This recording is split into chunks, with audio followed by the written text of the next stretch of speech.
આગળના વિડીયોમાં મિત્રો મેં તમને કટિંગ કરીને બતાવ્યું કે સ્ટેન્ડ પટ્ટીવાળા ટોપનું કટિંગ કેવી રીતના કરવું. હવે એ જે મેં અસ્તરનું કટિંગ કર્યું હતું મેં અસ્તરને બધું લગાવી અને કમ્પ્લીટ રેડી કરી રાખ્યું છે મેઇન કપડામાં. હવે હું તમને બતાવું કે એની અંદર સ્ટેન્ડ પટ્ટી કેવી રીતના કટિંગ કરવી, એનું નેક કેવી રીતના કરવું, કટિંગ કરવાનું અને સ્ટેન્ડ પટ્ટી કેવી રીતના લગાવવાની. આ વિડીયોમાં હું તમને ડિટેલ વાઇઝ ગળું કાપીને પરફેક્ટ રીતે અને બધું વ્યવસ્થિત રીતે તમને સમજાવું કે જેથી કરીને તમને સ્ટેન્ડ પટ્ટીવાળું ટોપ કટિંગ કરવું હોય પછી સ્ટેન્ડ પટ્ટીમાં જ્યારે એનું ગળાનું કટિંગ કેવી રીતના હોય એને અને સ્ટેન્ડ પટ્ટી કેવી રીતના લગાવવાની. તો ચલો આ વિડીયોમાં હું તમને ડિટેલ વાઇઝ બતાવું.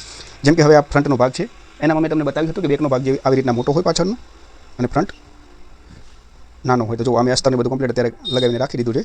હવે જોઈ લો આ આર્મોલનો ભાગ આવી રીતના જો આ પાછળનો ભાગ 1.5 ઇંચ મોટો છે, આગળનો નાનો છે. તો હવે હું તમને એમાં કટિંગને બધું કરીને બતાવું કે ગળાનું કટિંગ કેવી રીતના કરવાનું. તો જો બંને સરખા ભાગ રાખી દેવાના આવી રીતના વ્યવસ્થિત. આ બંને ભાગ રાખ્યા આપણે. હવે એનામાં બ્રોડ જે આપણે સાદા ડ્રેસમાં જે આપણે બેક ગળું કટિંગ કરીએ છીએ પાછળનું બંધ કુર્તીના બંધ ગળાનું એવી જ રીતના 3.25 ઇંચ આવી રીતના રાખી લીધું અને ડીપમાં 4 ઇંચ રાખ્યું. 1/2 ઇંચ આપણું સિલાઈમાં જશે એટલે 3.5 ઇંચ આપણું ડીપ થશે. આવી રીતના 3.25 આવી રીતના મેં 4 ઇંચ ડીપ રાખ્યું છે. હવે એનું રાઉન્ડ દોરી લેવાનું આપણે. જે આપણે પાછળ કુર્તીમાં જે રેગ્યુલર આપણે પાછળનું ગળું હોય છે ને એવી જ રીતના પહેલું તો એનું રાઉન્ડ એ ટાઈપનું ગળું બનાવી લેવાનું. હવે સમજી લો કે સ્ટેન્ડ પટ્ટીવાળું છે પાછળ તો એમાં ગળું આવે નહીં એટલે આપણે રેગ્યુલર જે નેક રાખતા હોય 7.5 ઇંચનું એનાથી વધારે ડીપ રાખવાનું, થોડું 8 ઇંચ રાખવાનું. કેમ કે આમાં પાછળનું ગળું આવે નહીં એટલે ઉતારવા ચડાવવામાં તકલીફ પડે. એટલે ફ્રન્ટ નેક છે 8 ઇંચ ડીપ રાખ્યું, 8 ઇંચ ઉપરથી જ માપી લેવાનું. આ ગળું પેલું કટિંગ કરી બનાવી લેવાનું ગોલાઈ 3.25 ઇંચનું. એના પછી ઉપરથી કરીને ક્રોસમાં 8 ઇંચે માર્ક કરી લેવાનું. આ આપણું ગળું બનશે. હવે આ તો આપણું ગોલાઈ કટિંગ થઈ જશે. હવે એમાં કેનવાસનું ગળું બનાવશું આપણે નીચે અહીંયા. તો હું તમને કેનવાસ કટિંગ કરીને બતાવી દઉં. આ આપણે કેનવાસ લઈ લીધું. હું થોડા ઘણી પેટર્ન પણ એમાં કરવાનો છું, એ પણ તમને સાથે સાથે બતાવી દઈશ. જો આ લઈ લીધું. હવે આની ઉપર આપણે આમ રાખી લેવાનું. આ જે તમે કરેલું છે અત્યારે માર્ક એના ઉપર આવી રીતના કેનવાસ જે રાઉન્ડ હોય એનાથી થોડું આમ ઊંચું મૂકવાનું. આવી રીતના અડધો રાઉન્ડ કવર થઈ જાય એવી રીતના આટલું ઉપર મૂકવાનું. પાછો જે રાઉન્ડ તમને આમ જે દેખાય છે આવી રીતના એ જ રાઉન્ડ આમાં ડ્રો કરી લેવાનું કેનવાસ ઉપર. આવી રીતના આ ડ્રો થઈ ગયો. હવે આપણું 8 ઇંચનું ડીપનું માર્ક છે એના ઉપર કરી લેવાનું. મતલબ હવે જે આપણું આ તો ગોલાઈ કટિંગ થઈ જશે. આપણું જે ગળું બનાવવાનું છે આપણે આટલામાં જ બનાવવાનું છે. તો હવે એનું તમને બતાવી દઉં. જો હું આ ટાઈપની પેટર્ન કરવાનું છું અત્યારે. ડ્રો કરવામાં થોડું આડાવડું જશે, બાકી જ્યારે હું પ્રોપર એનું કટિંગ કરીશ ત્યારે પરફેક્ટ જ કટિંગ કરીશ શેપ વાઇઝ. જો આવી રીતના હું એનું નેક બનાવવાનું છું. તમારે પણ આવી રીતના પહેલાં ગોલાઈ બનાવીને પરફેક્ટ પછી કેનવાસ ઉપર કટિંગ કરી લેવાનું. જો મિત્રો આવી રીતના ઉપર રાખી ડ્રો કરી લેવાનું. તમને જે ટાઈપનું ગળું બનાવવું છે આ શેપ બનાવવો હોય કે પછી અહીંયાથી આવી રીતના કોઈ શેપ કરવો હોય કે 5 શેપ આપવો, જે પણ તમને શેપ આપવો હોય. અત્યારે મને આ શેપ આપવાનો છે તો એ રીતનું હું એનું ડ્રો કરી લઉં. હવે એનું કટિંગ કરી લઉં.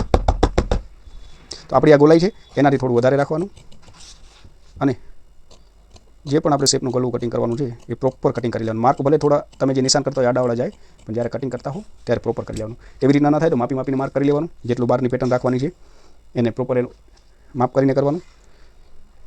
જેમ કે મને અહીંયા 1.25 ઇંચ રાખવું છે તો 1.25 ઇંચ 1.25 ઇંચ 1.25 ઇંચ 1.25 ઇંચ આવી રીતના તમને માર્ક કરી લેવાનું પ્રોપર, જેથી કરીને તમે જે ગળું બનાવો એ પ્રોપર બને. આ માર્ક થઈ ગયું. હવે હું એનું બહારનું કટિંગ કરી લઉં.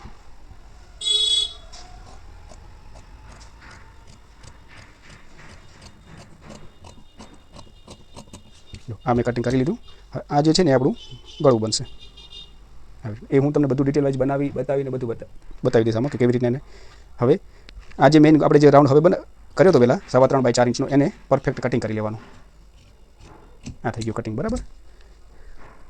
આપણું અહીંયા ગળું લાગશે. આ રાઉન્ડ કટિંગ થઈ ગયું આટલું 3.25 ઇંચનું. એને કાઢી લીધું. પાછળ હમણાં કાંઈ નથી કરવાનું, જે છે આગળનું જ છે એને હું સાઈડમાં રાખી દઉં.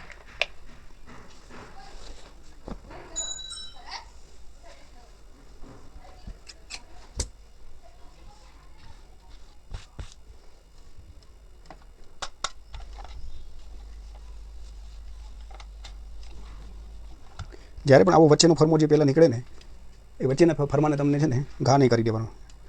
થોડો ટાઈમ પૂરતો રાખવાનું જેથી કરીને આપણું ગળું પ્રોપર લાગે. જો પહેલાં એને થોડું આવી રીતના ચોંટાડી લેવાનું.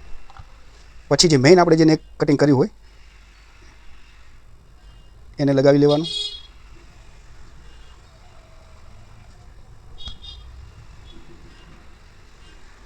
આપણને એમ લાગે આ ગળું ચોંટી ગયું છે વ્યવસ્થિત, પછી વચ્ચેનો ભાગ છે ને એને ઉખાડી દેવાનો, જેથી કરીને છે ને જે આપણે કટિંગ પ્રોપર કર્યું ને એટલું જ ગળું રહે, આડાવડું ના થાય થોડું પણ.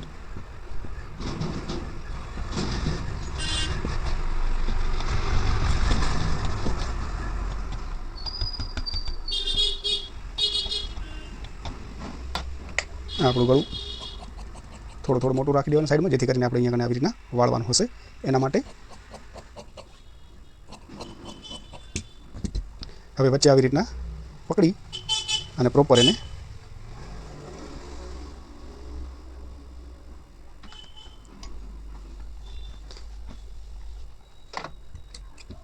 આ આપી દીધું. બરાબર. હવે મોટું મોટું તમારે માપ લઈ લેવાનું. સમજી લો કે આપણું આ ગળું લાગવાનું છે આવી રીતના, અહીંયાથી આવી રીતના નેક આપણું લાગશે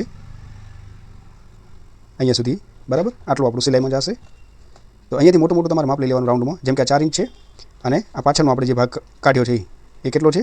3.25 ઇંચ. તો આ સમજી લો 4 ઇંચ થયા અહીંયાથી. 4 ઇંચના ડબલ 8 ઇંચ અને 3.25 ને 3.25 6.5 8 ઇંચ અને 6.5 ઇંચ બીજા એટલે 14.5 ઇંચ થયા ટોટલ. એટલે આપણી જે સ્ટેન્ડ પટ્ટી લાગશે ને એ 14.5 ઇંચની લાગશે ફિક્સ. પણ આપણે જરાક મોટી મોટી કટિંગ કરી લઈએ, 14 થી 15 ઇંચની. સોરી, આમાંની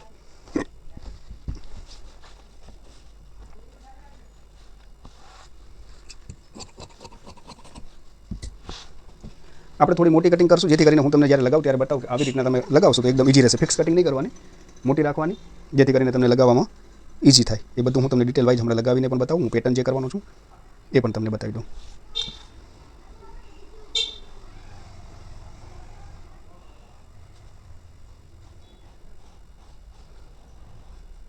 જો આવી રીતના શેપ આપી દેવાનું. હવે અહીંયાથી માપી લેવાનું કેટલી છે આપણી. 14 ઇંચની થાય છે, 14.5 ઇંચની. તો પછી આપણે આટલું જરાક મોટું કટિંગ કરી લઈએ, કારણ કે આપણે પછી જ્યારે લગાવતા હોય તો તકલીફ ન પડે. ઉપરથી હમણાં કોઈ પણ ટાઈપનો શેપ નહીં આપવાનો, સીધે સીધી આવી રીતના કટિંગ કરી લેવાનું. તો મિત્રો જોઈ લો, આવી રીતના સ્ટેન્ડ પટ્ટી ચોંટાડી લેવાની. પછી સાઈડમાંથી થોડો થોડો મોટો વધારો માર્જિન રાખી અને કટિંગ કરી લેવાનું. બરાબર. હવે નેક કેવી રીતના લગાવવાનું અને સ્ટેન્ડ પટ્ટી કેવી રીતના લગાવવાની એ તમને હું ડિટેલ વાઇઝ બતાવી દઉં. જો મિત્રો, આ જે ગળું છે આપણું, અત્યારે હું એને એક ધારની સિલાઈથી એને વાળી લઉં છું આવી રીતના.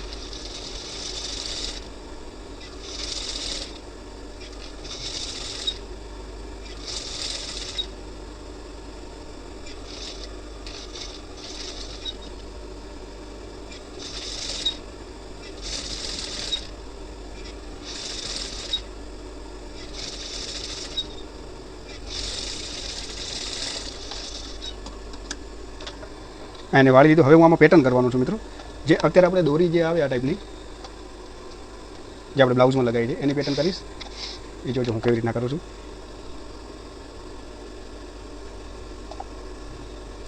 નોર્મલ વચ્ચે 1 થી 2 લગાવવાનો છું, તમને બતાવજો. આવી રીતના મૂકી દેવાની. પછી વચ્ચે જે આપણો દાબ છે એની વચ્ચોવચ્ચ આવી રીતના એને મૂકી દેવાની. પછી તમે આવી રીતના હાથ પકડી રાખશો આમ, તો પ્રોપર એ ચાલ્યા જ રાખશે આવી રીતના. જો કાંઈ નહીં કરવું પડે, બસ તમારે ધ્યાન અહીંયા રાખવાનું કે આપણે દાબની સિલાઈ ઉપર લગાવી છે, તો બસ આવી રીતના.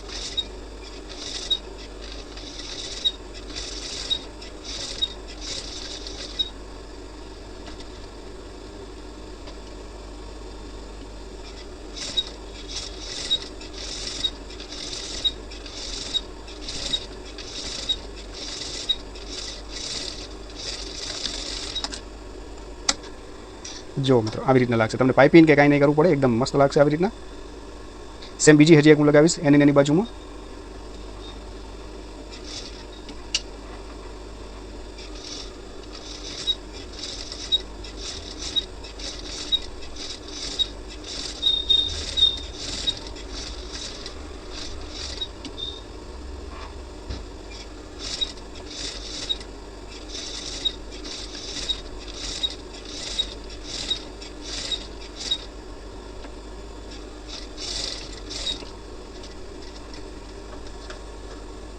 જો આવી રીતના બે મેં લગાવી લીધી, એકદમ પ્રોપર થઈ ગયું મસ્ત. આ જ દોરી જે બ્લાઉઝની દોરી આવે એ જ પછી હું સ્ટેન્ડ પટ્ટીમાં પણ લગાવવાનો છું. તો સ્ટેન્ડ પટ્ટીની પહેલાં તો નીચેની પટ્ટી આવી રીતના વાળી લેવાની જ્યારે સ્ટેન્ડ પટ્ટી બનાવી હોય તમારે ત્યારે.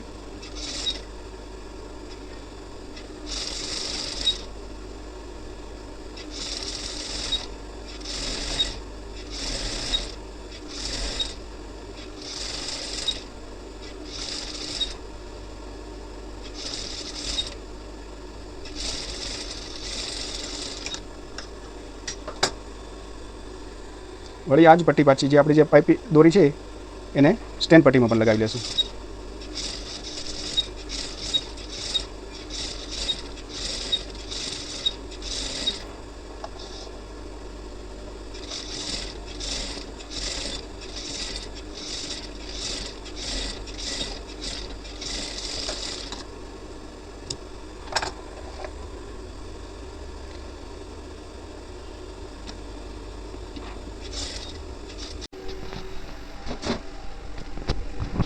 તો હવે મિત્રો જોઈ લઈએ આપણે ફાઇનલ લુક કેવી રીતના આવે છે. આ મેં ઓવરલોક કરી નાખ્યું છે હવે અહીંયા કને શોલ્ડરમાં. પહેલાં મેં સ્ટેન્ડ પટ્ટી લગાવી લીધી હતી, હવે એનું ઓવરલોક કરી નાખ્યું છે. હવે હું તમને બતાવી દઉં એનો ફાઇનલ લુક કેવો આવે છે.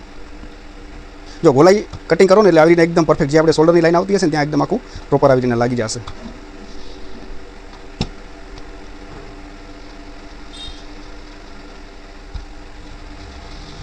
હવે સીધું કરીને બતાવી દઉં તમને કે એનો ફાઇનલ લુક કેવો આવ્યો છે. અને મેં તમને બતાવ્યું હતું કે પાછળનો શોલ્ડર મોટો રાખવાનો.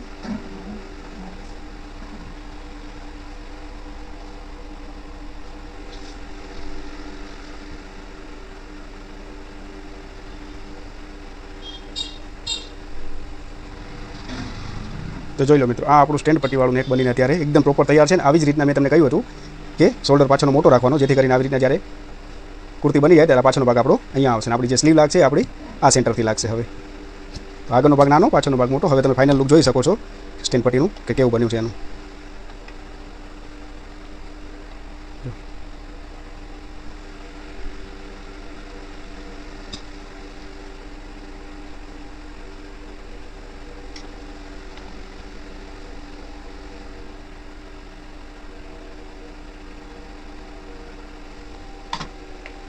જોઈ લો મિત્રો, આ એકદમ પ્રોપર હવે થઈ ગયું એનું આપણું ગળું સ્ટેન્ડ પટ્ટીવાળું. જોઈએ કેટલું પરફેક્ટ એકદમ બેઠું છે. અહીંયાથી પણ આપણી સીધી લાઈન આવી ગઈ જે પ્રમાણે મેં તમને બતાવી. અને જ્યારે આ ગળું પહેરશે કસ્ટમર ત્યારે આવી રીતના ઊભું રહેશે. તો એનો લુક વાઇઝ તમે જોશો, જો કેટલું પ્રોપર પરફેક્ટ લાગે છે ને. અને પેટર્ન પણ મેં સિમ્પલ રીતે તમને બતાવી. મેં તમને કીધું હતું મારી ટ્રીક એકદમ ઇઝી હશે બધી. જો એનું ફિનિશિંગ ને બધું તમે જોશો, આનું જ મેચિંગ થઈ ગયું પ્રોપર. અને રેડીમેડ જેવું પણ લાગે છે કે એકદમ પહેર્યું હોય તો જ્યારે કસ્ટમર જ્યારે પહેર્યા સ્ટેન્ડ પટ્ટીવાળો તો લુક વાઇઝ એકદમ પ્રોપર લાગે. જ્યારે કસ્ટમર પહેરશે ત્યારે આવી રીતે એકદમ પ્રોપર ઊભું રહેશે. જો 8 ઇંચનું ગળું ડીપ છે આગળથી, એટલે કસ્ટમરને પહેરવામાં પણ એનો તકલીફ નહીં થાય ઉતારવા ચડાવવા. હવે તમે જોઈ શકો છો, જો આ શોલ્ડરનું ને એનું 1/2 ઇંચ ફરક અહીંયા આવે, 2.5 ઇંચ રખાયો તો એને તમે ગોલાઈ પણ ચેક કરી શકો કેટલી પ્રોપર ગોલાઈ આપેલી છે. જો મારી હજી તો હું સેટિંગ કરી નાખીશ સ્લીવ લગાવીશ ત્યારે. અત્યારે આવી રીતના છે.